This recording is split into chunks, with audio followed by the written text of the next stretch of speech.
오늘은 우리가 함께 봉독한 이사야 49장 3절로 7절 본문의 말씀으로 하나님은 신실하신 분입니다. 아멘. 하나님은 신실하신 분입니다. 우리가 사는 이 세상은 시시때때로 변하고 또 그것을 보고 듣는 우리는 늘 불완전합니다. 그죠? 그러나 하나님은 모든 시간 속에 신실하신 하나님이고 우리 모두를 선한 길로 인도하시는 하나님인 줄로 믿습니다. 오늘 이사야서에 보면 선지자 이사야는 자신의 한 일을 후회합니다.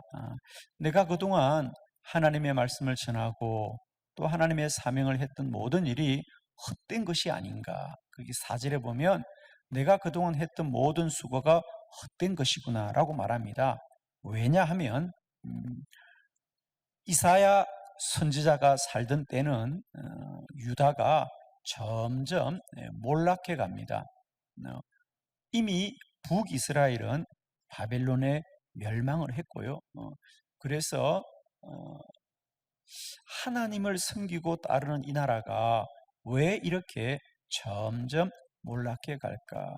그래서 이사야 선지자가 내가 그동안 하나님 앞에 신실하게 살아왔던 나의 삶도 헛된 것이 아닌가 이런 생각을 하고 있습니다.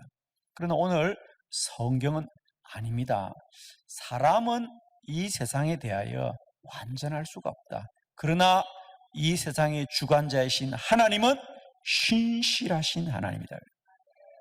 오늘 우리가 봉독한 거기 7절에 보면 마지막 절에 이스라엘의 거룩하시니 신실하신 여호와 그가 너를 택하였도다 그랬어요. 우리를 구원하시고 택하신 하나님은 신실하신 하나님이십니다. 물론 그 이후에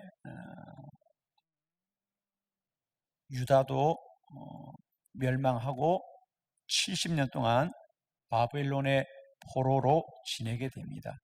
그러나 그것으로 끝나지 않죠. 그래서 그 70년의 포로 가운데 다시 그들이 유다로 돌아와서 하나님이 그 나라를 세우셔서 그 나라를 통하여 오늘 이 땅에 우리의 구원자 예수 그리스도를 보내주시는 하나님의 약속을 이루어가는 거죠. 우리가 읽는 성경, 이 성경의 제목이 약속이잖아요. 그죠? 구약, 옛 약속, 신약, 새로운 약속이고 그 약속의 주인공은 예수 그리스도시죠. 우리는 인류의 역사 가운데 시시때때로 사람들이 이렇게도 낭망하고 또 저런 고난 가운데 살아갈지라도 하나님의 구원의 약속은 변치 않는다는 거죠.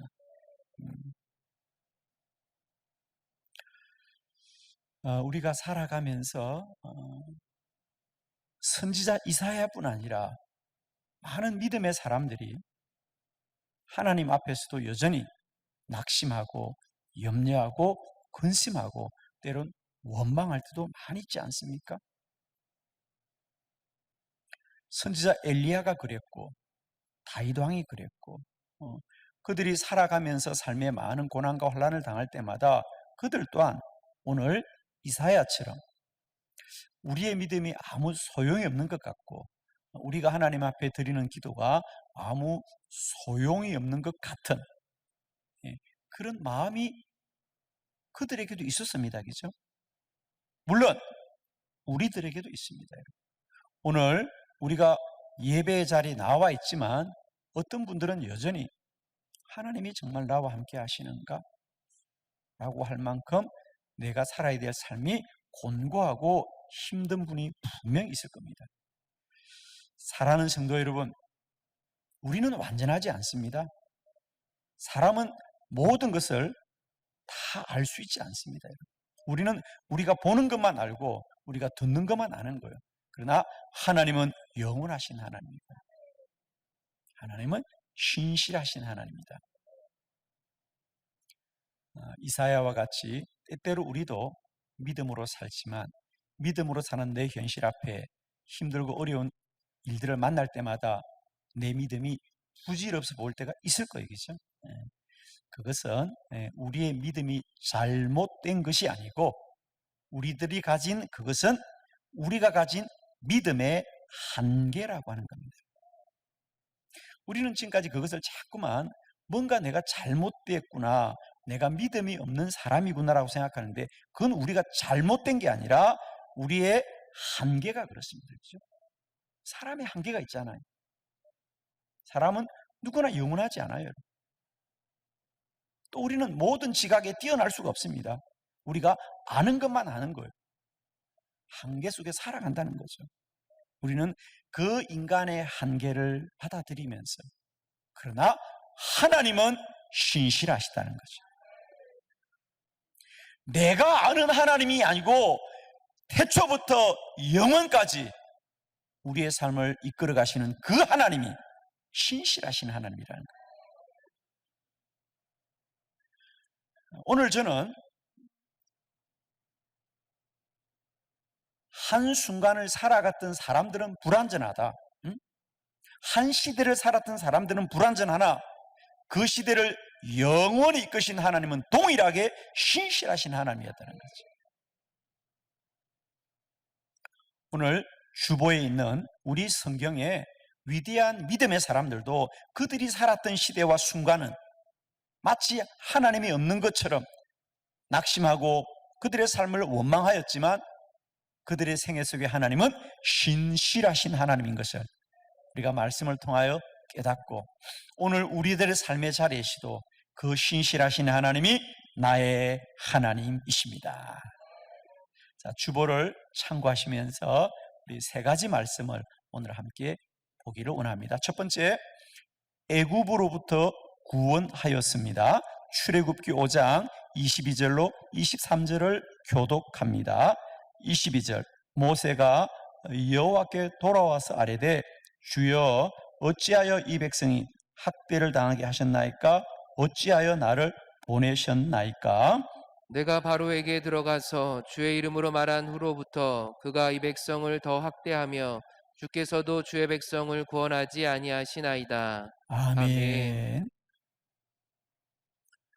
모세가 하나님의 부름으로 바로에게 가서 이제는 이스라엘을 출애굽하라고 얘기했습니다. 그러자 모세는 그랬죠. 하나님이 반드시 그렇게 한다고 하니, 그리고 내가 너와 함께 한다고 하니 내가 말만 하면 바로가 이스라엘을 출애굽할 줄 알았습니다. 그런데 바로의 생각은 다르죠. 바로는 여전히 이스라엘 백성들을 노예로 삼기를 원하는 거죠. 그래서 그들을 더 고되게 합니다. 그죠? 그러자 백성들이 모세를 원망합니다. 그러자 모세가 하나님을 원망하죠.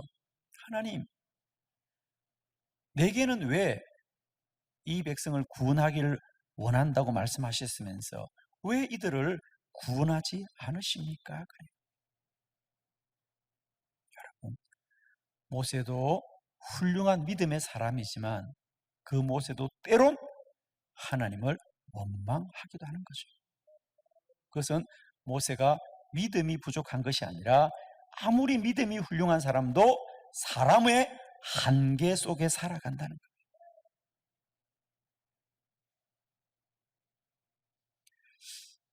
우리는 잘 알고 있습니다. 그죠?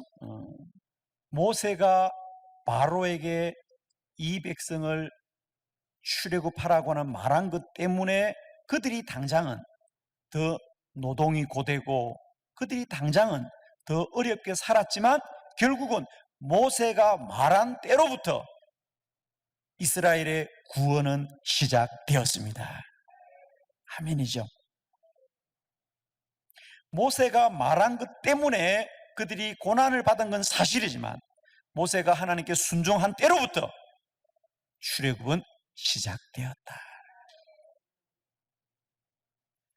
그렇습니다.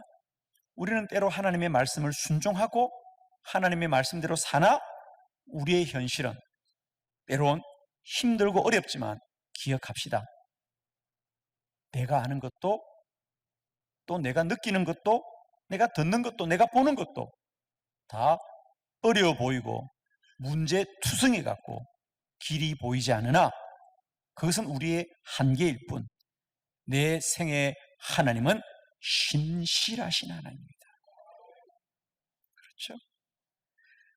왜 하나님 우리를 구원하지 않습니까? 라고 하는 것은 모세가 아는 지각의 한계이지, 하나님은 여전히 구원하고 계신다는 거죠. 아마 오늘도 여러분에게 그런 물음이 있을 거예요. 왜 하나님이 나의 기도에 응답하지 않으시는가? 왜 나를 이렇게 고난 가운데 버려두시는가?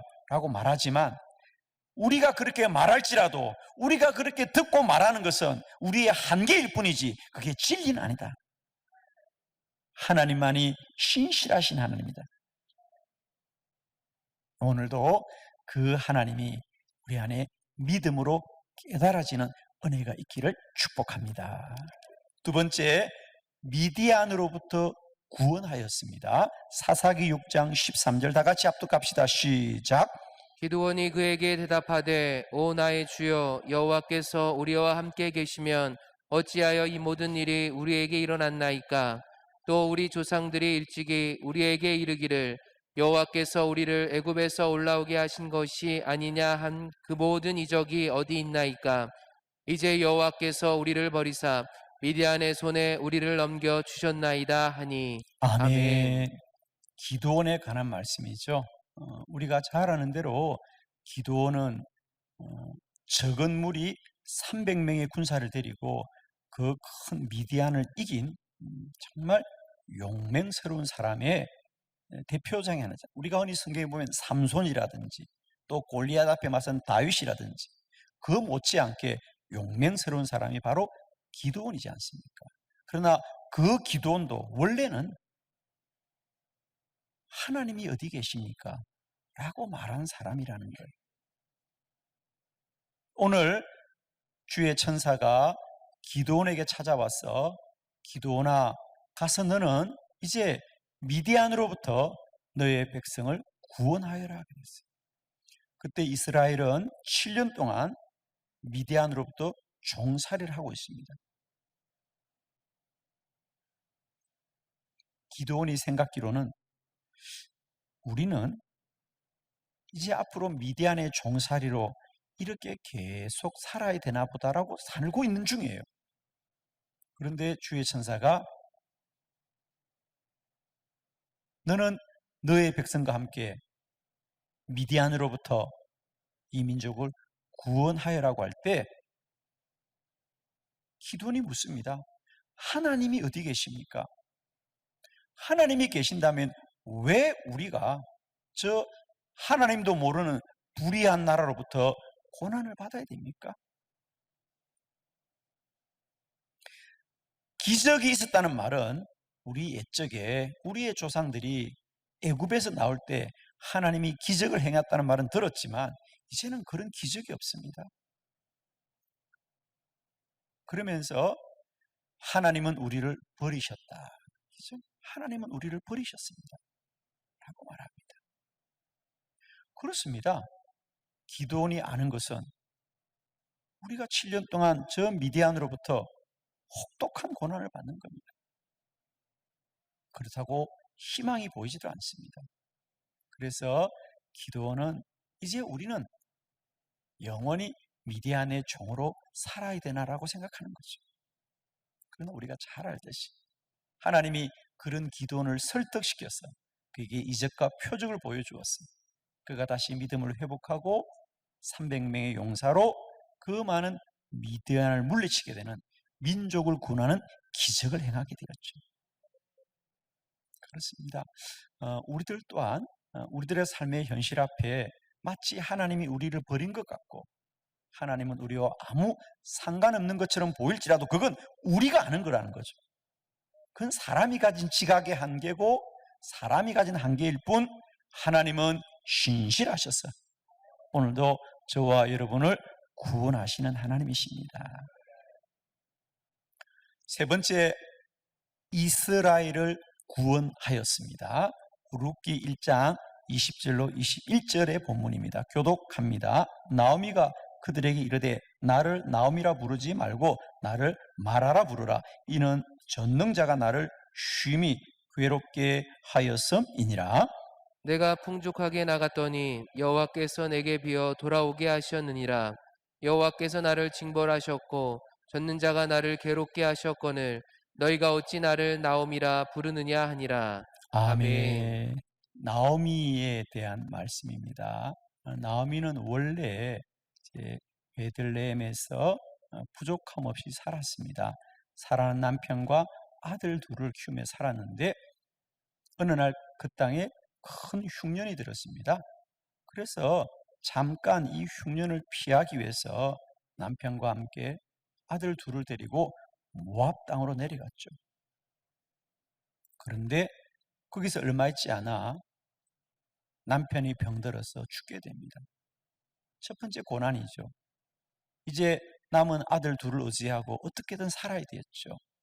다행히 그 모압에서 착한 며느리를 둘을 얻어서 두 아들이 다 결혼을 하게 됩니다. 그런데 이게 웬일이죠? 두 아들마저 잃게 됩니다. 이제 나오미는 다시 그의 고향으로 돌아가죠. 오늘 본문입니다. 그가 베들레헴으로 돌아오자 오래된 그의 고향 사람들이 나오미를 보고 반가워하면서 이게 누구냐? 나오미가 아니냐? 반가워합니다. 그러자 나오미가 그들에게 나는 이제 나오미가 아닙니다. 나를 나오미라고 부르지 마세요. 이게 나오미란 이름의 뜻은 사랑스러운 자 이런 뜻이거든요. 그러니까 아마 부모님이 그 나오미에게 너는 앞으로 사랑스러운 자다 이런 이름을 지었습니다. 좋은 이름이죠. 그런데 이제 나오미는 남편도 잃고 아들도 잃고 더 이상 그는 사랑받을 수 있는 사람이 아닙니다. 그래서 그가 뭐라고 하죠? 이제부터 나는 나오미가 아니라 나를 뭐라고 불러라고요? 마라라고 불러라. 마라. 마라는 우리가 이미 보았던 성경 출애굽기 15장에 보면 이스라엘 백성들이 광야를 지나다가 수르 광야에서 있을 때 그곳에 샘이 있었는데 그 샘이 마실 수 있는 물이 아니라 쓴물이었다. 그래서 그들이 그 샘을 마라라고 하였다. 그래서 이 마라란 말은 고통스럽다, 괴롭다 이런 뜻이 마라입니다. 그래서 나오미가 스스로 내 인생은 마라입니다. 쓴물과 같고 괴롭습니다. 그렇죠. 남편도 잃고 두 아들도 잃었으니 그에게 어떤 기쁨이 있겠습니까? 나를 마라라고 하세요. 라고 하는 것이 나오미가 아는 자기 삶의 사실이었습니다. 그러나 성경이 하고 싶은 얘기는 그래서 나오미가 끝내 마라로 살다가 인생을 끝냈느냐? 그게 아니라는 거예요. 그가 다시 베들레헴에 돌아와서 함께 왔던 며느리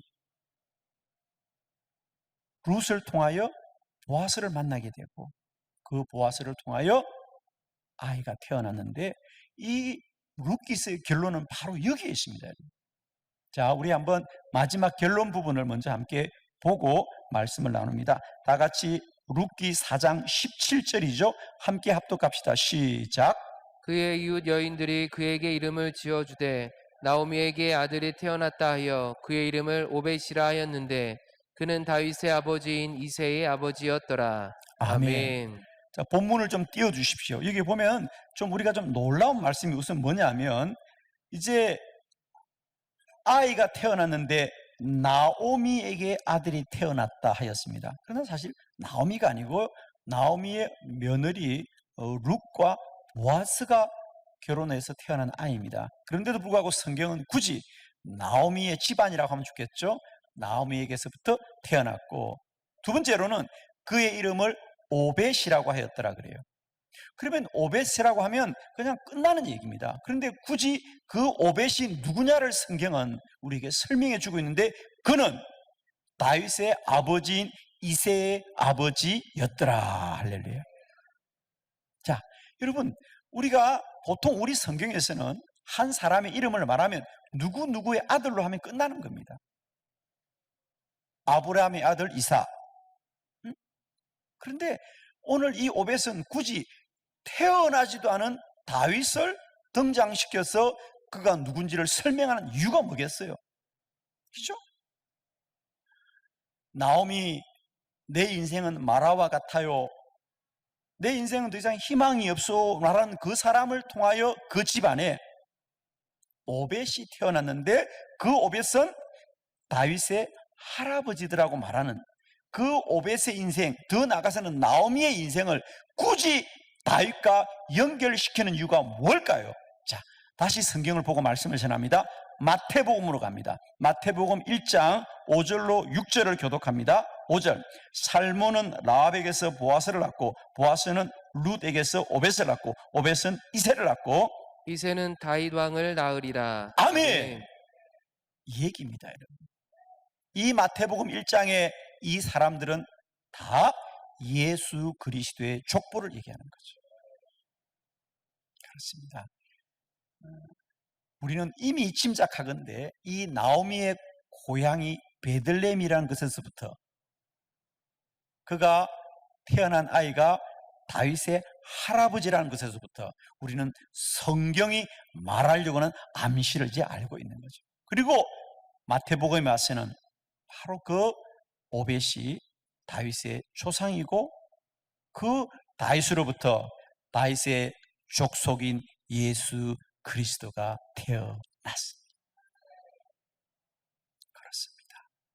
나오미, 그는 기가 막힌 고난 속에 내 인생은 참으로 썸물과 같구나, 고통 중에 고통이구나. 그렇습니다. 고통 중에 고통입니다. 그러나 그 인생을 통하여서도 예수 그리스도의 언약이 이루어집니다. 하나님만이 신실하십니다.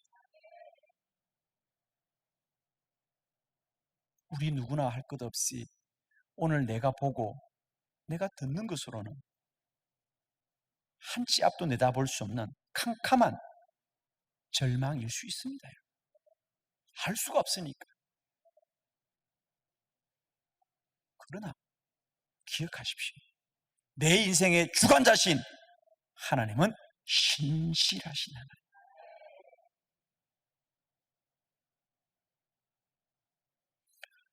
어느 시인이 그런 시를 썼잖아요. 우리가 산을 올라갈 때 보지 못했던 그 꽃이 내려올 때는 보이더라 그랬어요. 그러니까 올라갈 때는 그 꽃이 보이지 않아요. 왜? 올라갈 때는 우리는 어떤 정상을 바라보고 올라갑니다. 올라가야 되겠다. 숨이 차고 허허거립니다. 정상을 가야지. 그것만 보고 가니까 그 곁에 있는 아름다운 꽃들이 눈에 들어오질 않아요. 그러나 이제 정상을 짓고 내려오니 한결 여유스러우니까 주변이 보이고 아름다운 꽃이 보입니다. 우리 인생도 마찬가지입니다. 인생은 앞이 보이지 않는 길입니다. 그러나 뒤는 보이죠. 뒤돌아보면 보입니다. 아직도 앞은 캄캄하지만 뒤돌아보면 여기까지 내 삶이 다 하나님의 은혜입니다. 사랑하는 성도 여러분, 이사야가 그랬듯이, 모세가 그랬듯이, 기도원이 그랬듯이, 나오미가 그랬듯이, 우리는 모두 다 지금 나의 인생이 쓴물과 같고 눈물의 골짜기를 지나는 것 같고 사망의 음침한 길을 지나는 것 같을지라도 그 길에 인도자 되신 하나님은 신실하신 하나님이라 하나님의 선한 뜻을 이루고 계십니다. 여러분, 그 현실 앞에 때로 우리는 하나님이 없는 것 같아 아우성을 치고 하나님을 원망할 수도 있습니다. 그건 우리의 잘못이 아니라 한계라는 사실입니다. 그건 아무리 믿음이 좋은 사람도 사람의 한계 속에 살기 때문에 누구나 할 것 없이 때론 하나님이 나와 함께 하지 않은 것 같고 내 기도가 아무 소용이 없는 것 같고 내가 하나님 앞에 신실하게 사는 삶이 아무 소용이 없는 것 같을지라도 하나님은 신실하셨어. 그런 저와 여러분을 통하여 하나님의 언약을 이루어 가십니다. 오늘도 내 삶의 현실보다 더 완전하신 신실하신 하나님을 소망하면서 믿음의 한 길을 달려가는 복된 성도가 되시기를 그리스도 예수의 이름으로 축원합니다.